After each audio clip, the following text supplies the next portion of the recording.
Hello friends, welcome back to YouTube channel. അപ്പോൾ ഞങ്ങളെന്താ wine ഇടാനായിട്ട് ഇരിക്കുവാണ്. ഞങ്ങൾ ഇതിന് മുന്നേ ഒരു 3 ഇയേഴ്സായിട്ട് ഞങ്ങൾ വൈന് ചെയ്യുവാണ്. അപ്പോൾ അതുപോലെ ഈ വരുന്ന ഡിസംബറിലും നമ്മൾ വൈൻ ഇടാനായിട്ട് തീരുമാനിച്ചു. അപ്പോൾ നമ്മുടെ വൈൻ സ്പെഷ്യലിസ്റ്റ് ആരാന്ന് ചോദിച്ചാൽ നമ്മുടെ അമ്മയാണ് കേട്ടോ. അപ്പോൾ അമ്മ പറഞ്ഞു തരും എന്താ ഇപ്പോൾ നമ്മളിപ്പോൾ വരെ ചെയ്തിരിക്കുന്ന കാര്യങ്ങൾ. പറഞ്ഞോ അമ്മ.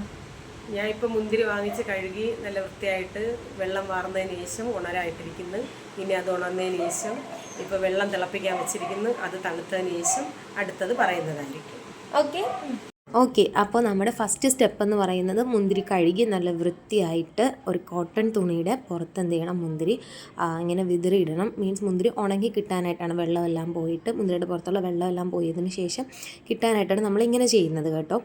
പിന്നെ അതിനുശേഷം എന്ത് ചെയ്തു, മുന്തിരി നമ്മൾ നല്ല വൃത്തിക്ക് തന്നെ ഇങ്ങനെ ഇട്ടിട്ടുണ്ട്. പിന്നെ ഇതെൻ്റെ സ്ഥിരം പരിപാടിയാണ്, ഇങ്ങനെ ഇടുമ്പോഴത്തേക്ക് അതൊന്നെടുത്ത് കഴിക്കും. അപ്പോൾ എന്തോ ഒരു വലിയ സമാധാനം. ഓക്കെ, അതിനുശേഷം എന്ത് ചെയ്തു, നമ്മൾ നല്ലപോലെ തിളപ്പിച്ച് എടുത്ത വെള്ളം ഒന്ന് തണുക്കാനായിട്ട് വെക്കുവാണ് കേട്ടോ. അതിനുശേഷം നമ്മൾ എന്ത് ചെയ്തു, നമ്മുടെ മിക്സിങ്ങും കാര്യങ്ങളെല്ലാം നമ്മൾ ബക്കറ്റിലാണ് കേട്ടോ മുന്തിരി വൈൻ ഇടുന്നത്. അപ്പോൾ ഇതിലിട്ടിരിക്കുന്ന മിക്സിംഗ് എന്ന് പറയുന്നത് മുന്തിരി, പഞ്ചസാര, ഗ്രാമ്പു, കറുവപ്പട്ട, ഈസ്റ്റ്, ഏലയ്ക്ക, പിന്നെ ഈ തോർത്തിൽ കെട്ടി വെക്കുന്നതെന്ന് വെച്ചാൽ ഗോതമ്പ് നല്ലപോലെ കഴുകി വൃത്തിയാക്കിയ ഗോതമ്പാണ് കേട്ടോ ഈ തോർത്തിൽ കെട്ടി നമ്മൾ അതിനകത്ത് ഉള്ളിലിടുന്നത്. അപ്പോൾ നെക്സ്റ്റ് വീഡിയോയ്ക്ക് വേണ്ടി വെയിറ്റ് ചെയ്തിരിക്കുക. Okay, by.